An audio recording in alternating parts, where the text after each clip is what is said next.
పెద్దపల్లి జిల్లాలో మంత్రి శ్రీధర్ బాబు చక్రం తిప్పారు. సుడిగాలి పర్యటనలు చేసి కాంగ్రెస్ విజయంలో కీలక పాత్ర పోషించారు. మంథని మున్సిపాలిటీలో 13 స్థానాలకు 11 కాంగ్రెస్ కైవసం చేసుకుంది. రామగుండం కార్పొరేషన్ కాంగ్రెస్కే దక్కింది. రామగుండంలో 60 స్థానాలకు 38 స్థానాల్లో కాంగ్రెస్ విజయం సాధించింది. రామగుండం కార్పొరేషన్లో కాంగ్రెస్ విజయానికి మంత్రి శ్రీధర్ బాబే అన్ని తానే ముందుకు నడిపించారు. ఇక పెద్దపల్లిలో 36 స్థానాలకు 27 స్థానాలు కాంగ్రెస్ గెలుచుకుంది.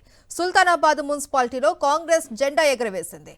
సుడిగాలి పర్యటనలతో పెద్దపల్లి జిల్లాలో తన మార్కు చూపించారు మంత్రి శ్రీధర్ బాబు. దీనికి సంబంధించి మరింత సమాచారం మా ప్రతినిధి రమణ అందిస్తారు. రమణ, అనుశ్రీ, అంటే మనం ఖచ్చితంగా మీరు చెప్పింది వాస్తవం. ఎందుకంటే పెద్దపల్లి జిల్లా మొత్తం కూడా క్లీన్ స్వీప్ చేశారు.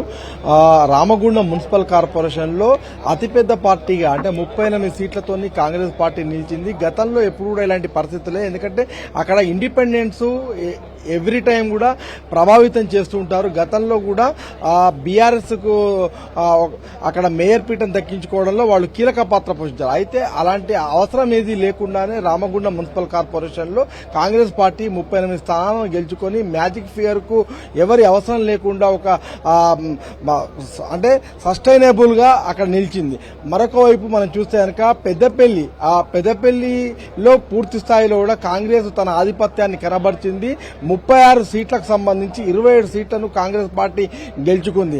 అక్కడ గతంలో అంటే బీఆర్ఎస్ కు పెట్టింది కోటగా ఉన్న ఆ ప్రాంతంలో మొత్తంగా కాంగ్రెస్ పార్టీ బీఆర్ఎస్ ను పూర్తి ఆధిపత్యం చెలాయించిందని చెప్పి కూడా చెప్పుకోవచ్చు. మరొక వైపు తన సొంత నియోజకవర్గం మంతెని నియోజకవర్గంలో మంతెని మున్సిపాలిటీలో 13 సీట్లకు గాను కాంగ్రెస్ పార్టీ 11 సీట్లను గెలుచుకుంది. అదేవిధంగా సుల్తానాబాద్ లో కూడా కాంగ్రెస్ పైచేయి సాధించి మొత్తంగా విజయకేతనం ఎగిరేసింది. ఇవన్నీ చూస్తే గనక గత పార్లమెంటు ఎమ్మెల్యే ఎన్నికల్లో ఏ విధంగానైతే చక్రం తిప్పి అక్కడ ఎంపీ అభ్యర్థితో పాటు అదేవిధంగా ఎమ్మెల్యేలను గెలిపించుకున్నాడు. అంటే మొత్తం పార్లమెంట్ సెగ్మెంట్ లో 7 ఎమ్మెల్యే స్థానాలను కూడా ఆయన ఒంటి చేత్తో ఎట్లా అయితే గెలిపించుకున్నారో అదే పరిస్థితిలో ఈసారి మున్సిపల్ ఎన్నికల్లో కూడా ఆయన వ్యూహాలు పన్నాడు, అదేవిధంగా సమన్వయం చేసుకున్నాడనేది మాత్రం ఇవి స్పష్టం చేస్తున్న పరిస్థితి మనకు కనిపిస్తుంది. అనుశ్రీ.